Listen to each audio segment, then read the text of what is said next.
Russia just got hit with another Canadian package. And it is not small. On the fourth anniversary of the invasion, Ottawa dropped $2 billion in military aid for Ukraine. That's about $1.4 billion US. And yes, that's your money. But here is the part nobody is really explaining. This is not just about Ukraine. This is about Canada choosing sides in a long war while juggling its own defense gaps, Arctic vulnerabilities, and a tight federal balance sheet. And there is a strategic play here most people are missing. Let's walk through it. Here is what Ottawa announced: 400 armored vehicles, not symbolic, not ceremonial, 400. That includes 66 light armored vehicles built by General Dynamics Land Systems in Canada, and 383 Senator armored personnel carriers manufactured by Rochelle, a Canadian company that has been supplying Ukraine since early in the war. This funding is allocated for the 2026-27 fiscal year, which means this is not a one-off photo op. It is structured support. Defense Minister David Begwinty also extended Operation UNIFIER, Canada's training mission for Ukrainian troops, for another 3 years. That pushes it to 2029. Operation UNIFIER has already trained tens of thousands of Ukrainian soldiers since 2015. That's not theory. That's real battlefield impact. And beyond vehicles, Canada is sending another $20 million to Ukraine's Energy Support Fund, because Russia has been targeting Ukraine's power grid relentlessly. So this is not just armored steel, it is also keeping the lights on. And then came the sanctions. 21 individuals, 53 entities, 100 vessels linked to Russia's so-called shadow fleet. And Canada lowered the Russian oil price cap from $47.60 to $44.10 per barrel, in coordination with allies. That matters because oil revenue is Moscow's oxygen. So that's the announcement. Now let's slow down. Let's look at what we know and what we don't. What we know first.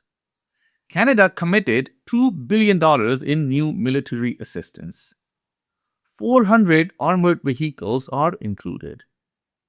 Operation UNIFIER is extended to 2029. Sanctions hit individuals, entities, and oil transport vessels. Oil price cap lowered to $44.10. All confirmed in official government releases and covered by major outlets.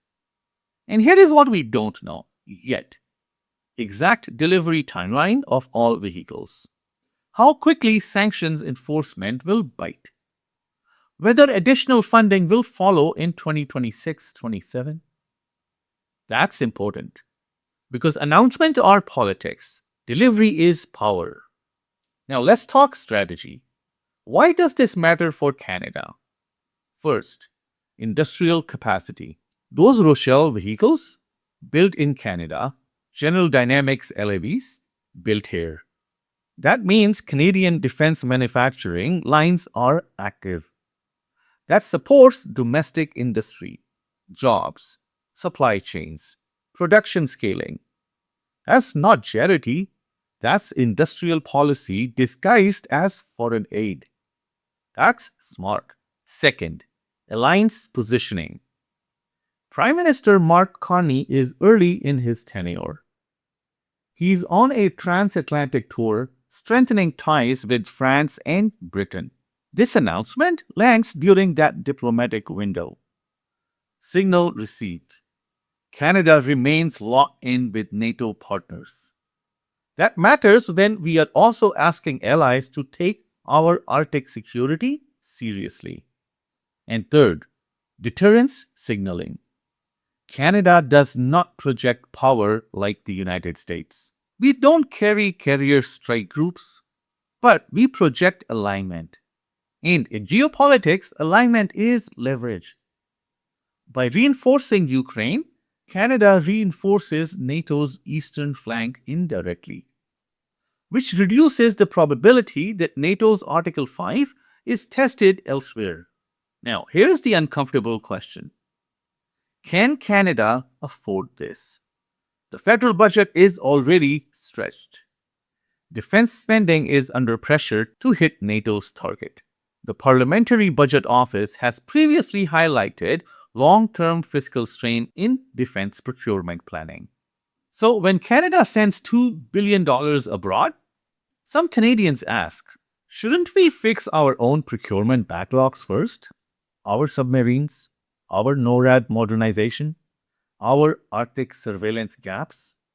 That's a fair question, but here is the counterpoint. Defense is not zero sum. Supporting Ukraine weakens a revisionist Russia without deploying Canadian troops.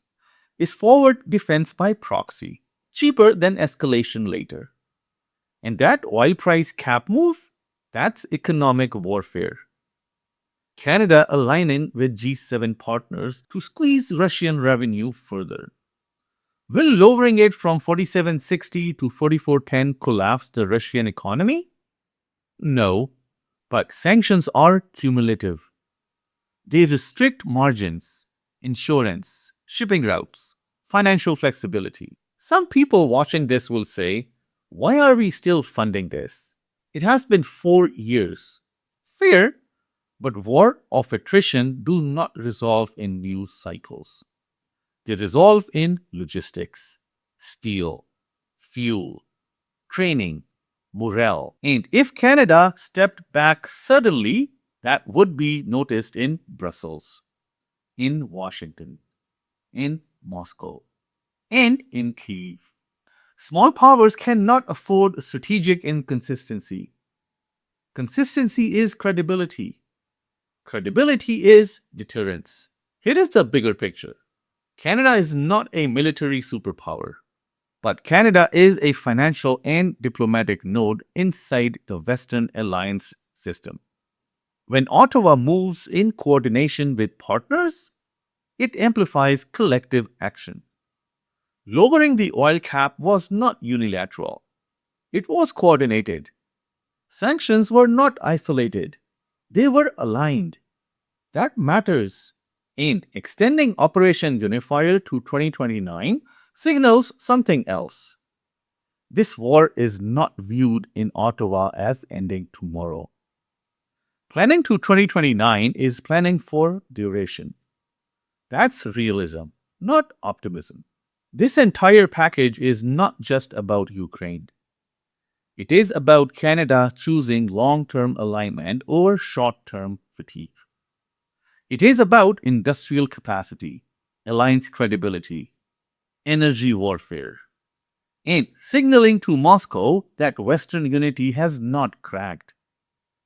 But here is the strategic twist.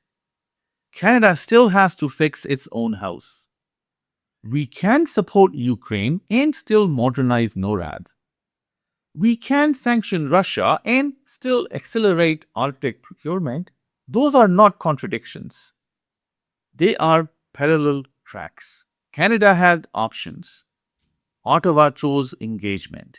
The question is whether we move with equal urgency at home, because projecting resolve abroad while delaying capability upgrades domestically, that's a gap. And gaps get noticed. So here is where I want your take.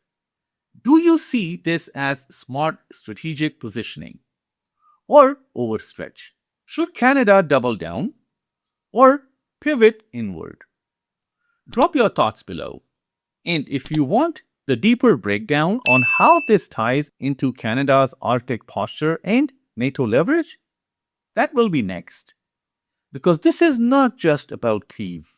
It is about Ottawa's long game, and Canada's choices matters.